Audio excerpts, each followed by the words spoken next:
പുത്രത്വം വെളിപ്പെട്ടാൽ അടിമത്തം പൊട്ടിപ്പോകും. സ്തോത്രം, ഹല്ലേലൂയ, സ്തോത്രം. നമ്മൾ അകന്നിരിക്കുന്നവരല്ല, പരദേശികളല്ല, നമ്മൾ പുത്രന്മാരും പുത്രികളുമാണ്. അവൻ ഇന്ന് പാലക്കാലം അങ്ങനെയുള്ളവർ ചേർന്ന രാമൻ പറഞ്ഞാട്ടെ. അമേ അതിന് 3:26 വായിച്ചാട്ടെ. ഗലാത്യ ലേഖനം 3:26.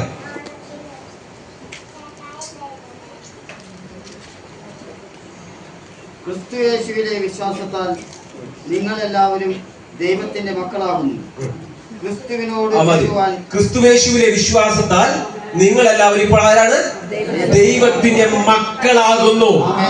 ആമേൻ. പൗലോസ് വളരെ വ്യക്തമായിട്ട് പറയുകയാണ്, ആ ക്രിസ്തുയേശുവിലെ വിശ്വാസത്താൽ നിങ്ങൾ മക്കളാണ്. അവൻ മക്കളാണെങ്കിൽ പിന്നെ ഭയപ്പെടേണ്ട കാര്യമുണ്ടോ? ആമേൻ. പൗലോസ് പറയുകയാണ്, 4-ാം അധ്യായത്തിൽ പറയുകയാണ്, ആമേൻ, നിങ്ങൾ എന്ത് ചെയ്യണം? ആമേൻ, ഇനി ദാസനല്ല പുത്രനാണ്. ദാസ്യത്വത്തിന്റെ ആത്മാവല്ല, പുത്രത്വത്തിന്റെ ആത്മാവാണ്. ആമേൻ. ഈ ദാസ്യത്വം എന്ന് പറയുന്ന ഒരു അടിമത്വം അല്ലെ. എനിക്കൊന്നുമില്ല, ഞാൻ കഴിവില്ലാത്തവനാണ്. ആമേൻ. എനിക്കൊന്നും ചെയ്യാൻ കഴിയത്തില്ല, ഞാൻ ഇതൊക്കെ കുറഞ്ഞവനാണ്, എനിക്കൊരു അവകാശങ്ങളുമില്ല. ഇതെല്ലാം നമ്മളെ എന്ത് ചെയ്യുന്നറിയോ? വേറൊരു മേഖലയിലേക്ക് മാറ്റും. പക്ഷെ യഥാർത്ഥത്തിൽ നമ്മൾ നമ്മുടെ അധികാരത്തെ തിരിച്ചറിയുമ്പോൾ നമ്മൾ ജയാളികളായിട്ട് മാറും. ഹല്ലേലൂയ. ഇന്ന് പകൽക്കാലം നമ്മൾ ചില തിരിച്ചറിവുകളെ പരിശുദ്ധാത്മ നമ്മുടെ ഹൃദയങ്ങളിൽ നൽകാൻ പോവുക. ഹല്ലേലൂയ. ആമേൻ. സ്തോത്രം. ആമേൻ. എനിക്ക് തരണമേ എന്നുള്ള ആമേൻ മാറി നിന്നുള്ള പ്രാർത്ഥന മാറിയിട്ട് നമ്മൾ അവകാശങ്ങളിലേക്ക് കയറാൻ പോവുക എന്ന് പറയുന്നത്. ആമേൻ. പിശാചേതയ്ക്കോ അടിമത്തങ്ങൾ നമ്മുടെ ഹൃദയങ്ങളിൽ കൊണ്ടിട്ടത്, നമ്മുടെ ജീവിതത്തിന്റെ അകത്ത് കൊണ്ടിട്ടത്, ചിന്താ മേഖലയിൽ കൊണ്ടിട്ടത്, ഇന്ന് പകൽക്കാലം ഈ വചനം തുറന്നു വരുമ്പോൾ അത് മുഴുവൻ പൊട്ടി മാറിയിട്ട് ചില അധികാരത്തോടെ പ്രാർത്ഥിക്കാൻ തുടങ്ങട്ടെ.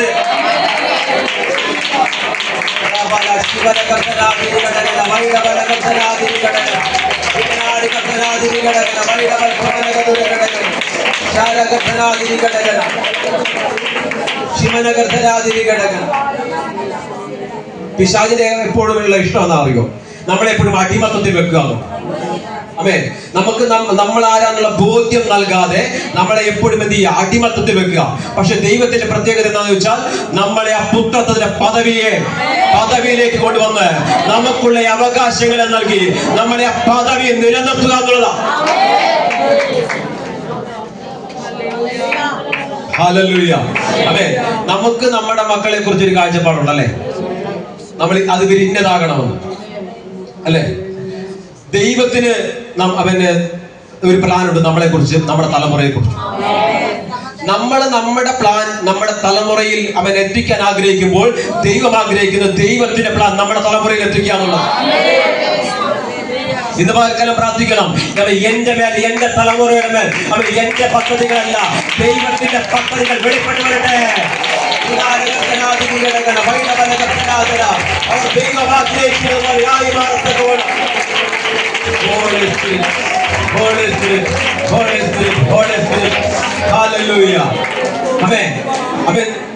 ഇശ്ശായിക്ക് തന്റെ തലമുറയായ ദാവീദിനെ കുറിച്ചൊരു ആഗ്രഹമുണ്ട്, അവനെ കുറിച്ചൊരു കാഴ്ചപ്പാടുണ്ട്. അവൻ ഇശ്ശായിയുടെ ഹൃദയത്തിന്റെ അകത്തെ ദാവീദ് എന്ന് പറയുന്നത് അവൻ ആട്ടിടയനാണ് അല്ലെ? പക്ഷെ ദൈവ ഹൃദയത്തിൽ ഒരു ദാവീദുണ്ട്, അവൻ ആട്ടിടയനല്ല, അവൻ കാട്ടിക്കിടക്കുന്നവനല്ല, അവൻ രാജാവാണ്.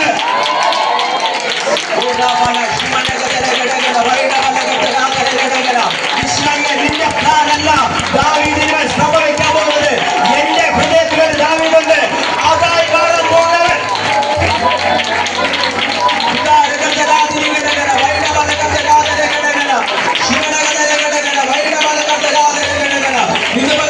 ദൈവ ഹൃദയത്തിൽ നിന്നെ കുറിച്ച്, നിന്റെ തലമുറയെ കുറിച്ച് ദൈവം ഇട്ടിരിക്കുന്ന പ്ലാനിലേക്ക് പരിശുദ്ധാത്മാവ് ഈ പകൽക്കാലം അധികാരത്തോടെ പുറത്തു കൊണ്ടുവരാൻ പോവുക.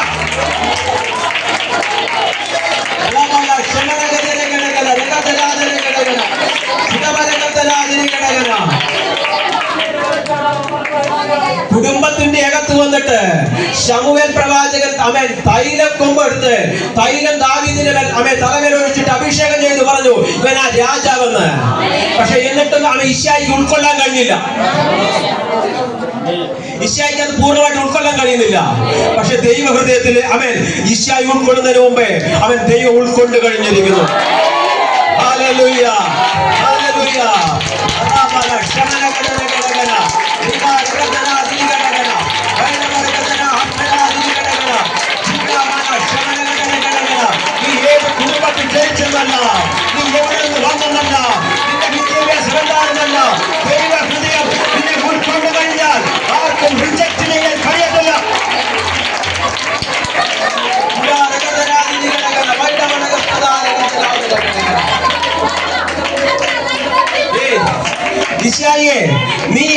അംഗീകരിച്ചില്ലെങ്കിലും കുഴപ്പമില്ല, നീ ഉൾക്കൊണ്ടില്ലെങ്കിലും കുഴപ്പമില്ല, ഞാൻ അവനെ ഉൾക്കൊണ്ടു കഴിഞ്ഞു.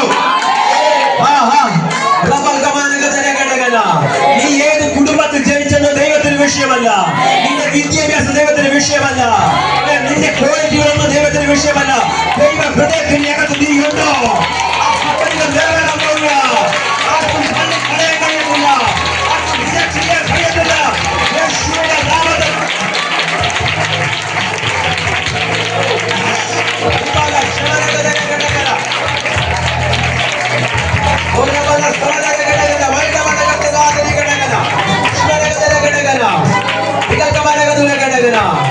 പരിശുദ്ധാത്മാവ് ഇന്ന് പ്രഭാതത്തിനോട് പറഞ്ഞു, ചിലരുടെ മാനസിക തലങ്ങളിലെ ആന്തരിക മുറിവുകളെ കഥാന്തമാക്കാൻ സൗഖ്യമാക്കും. അതെ, ചിലരുടെ റിജക്ഷൻ അനുഭവിച്ചിട്ടിരിക്കുന്നുണ്ട്, തള്ളപ്പെട്ട അനുഭവത്തിൽ മുറിവേറ്റിരിക്കുന്നുണ്ട്. അവരെ പരിശുദ്ധാത്മാവ് ഹീൽ ചെയ്ത് പറയാം. ചില വാക്കുകൾ കൊണ്ട് മുറിപ്പെട്ടവരെ, ചില അനുഭവങ്ങൾ കൊണ്ട് തിക്കാലികൾ കൊണ്ട് മുറിവപ്പെട്ടവരെ സൗഖ്യമാക്കാൻ പകരാം.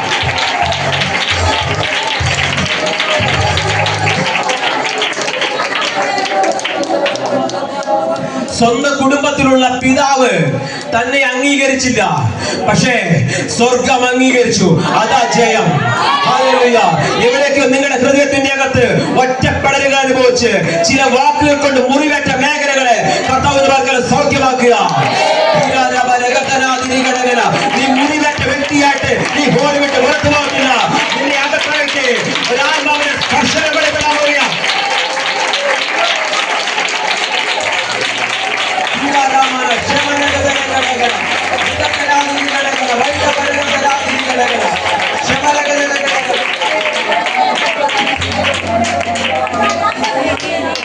യുദ്ധം ഉണ്ടായപ്പോ വീട്ടിൽ നിന്ന് പറഞ്ഞയച്ചില്ലേ അമ്മ സഹോദരന്മാരുടെ ക്ഷേമമൊക്കെ അന്വേഷിച്ചു വരാൻ വേണ്ടിയിട്ട് കുറച്ച് ഭക്ഷണ സാധനങ്ങളുമായിട്ട്.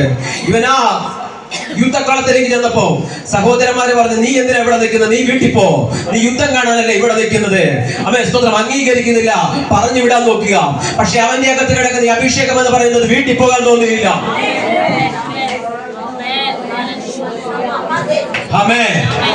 അവന്റെ അകത്ത് കിടക്കുന്ന അഭിഷേകം എന്ന് പറയുന്നത് വീട്ടിൽ പോകാൻ തോന്നിയില്ല. സ്തോത്രം. അവനിപ്പോൾ നിൽക്കുന്നത് ആ പുത്രത്വം എന്ന പദവിയുടെ അകത്താണ്.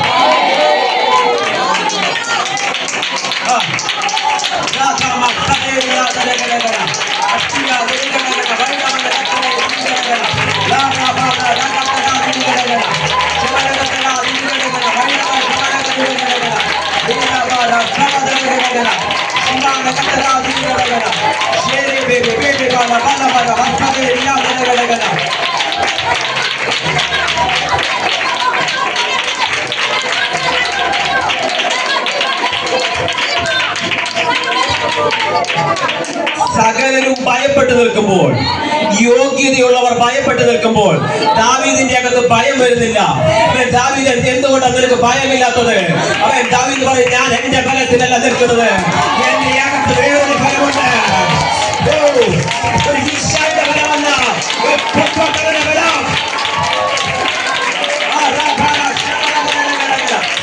ഭയങ്ങളുടെ ഉടനോട്ട്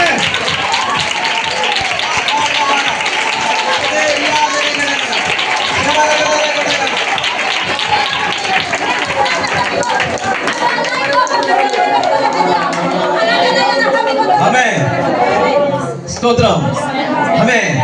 പൗലോസ് പറയാ, നിങ്ങൾ പിന്നെയും ഭയപ്പെടേണ്ടത് ദാസ്യത്വത്തിന്റെ ആത്മാവല്ല, പുത്രത്വത്തിന്റെ ആത്മാവ്. എന്തിന്റെ ആത്മാവാ? പുത്രത്വത്തിന്റെ ആത്മാവ്. ഇശ്ശായിയുടെ ബാക്കി മക്കളും എന്ത് ചെയ്യുന്നുണ്ട്? പടക്കളത്തിലുണ്ടല്ലേ അല്ലേ? അവരുടെ കയ്യിൽ ആയുധങ്ങളുണ്ട്, അവർ യുദ്ധം ശീലിച്ചിട്ടുള്ളവരാണ്. പക്ഷെ ദാവീദിന്റെ കയ്യിൽ ആയുധവും ഇല്ല, ഇതൊന്നും പരിചയവും ഇല്ല. പക്ഷെ ദാവീദ് ഭയപ്പെടാതെ നിൽക്കുന്നു. ഇശ്ശായിയുടെ മക്കൾക്ക് ഭയമുണ്ട്, പക്ഷെ ദൈവത്തിന്റെ മകന് ഭയമില്ല.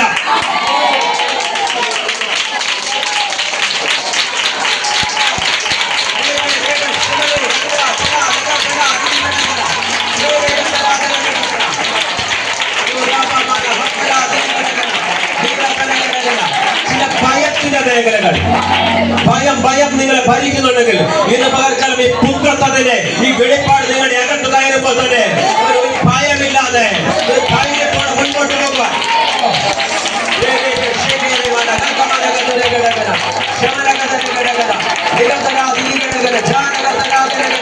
ഒന്നിനും നിങ്ങളെ ഭയപ്പെടുത്താൻ കഴിയാതെ വേണം ഒരു ധൈര്യത്തിന്റെ ആത്മാവ് ഇതുപോലെ ചെയ്യാൻ പരിശുദ്ധ പകരുക.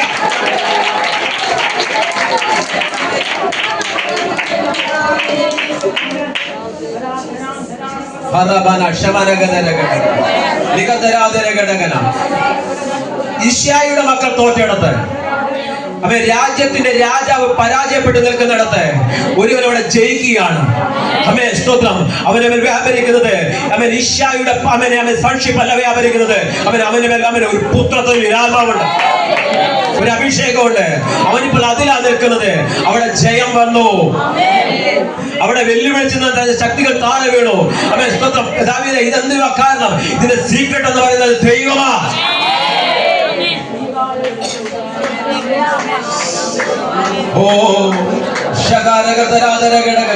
നിന്നെ ഭയപ്പെടുത്തി മുൻപോട്ട് പോകാൻ അനുവദിക്കാതെ വണ്ണം പലതും അവൻ നിനക്ക് വിലങ്ങുതടിയായി മാറുമ്പോൾ ഇന്ന് പാൽക്കാലം ഈ വെളിപ്പാട് നിന്നെ അവൻ സ്റ്റക്കാക്കി നിർത്തിയല്ല, നിന്നെ മുൻപോട്ട് കൊണ്ടുപോകുന്നതാ.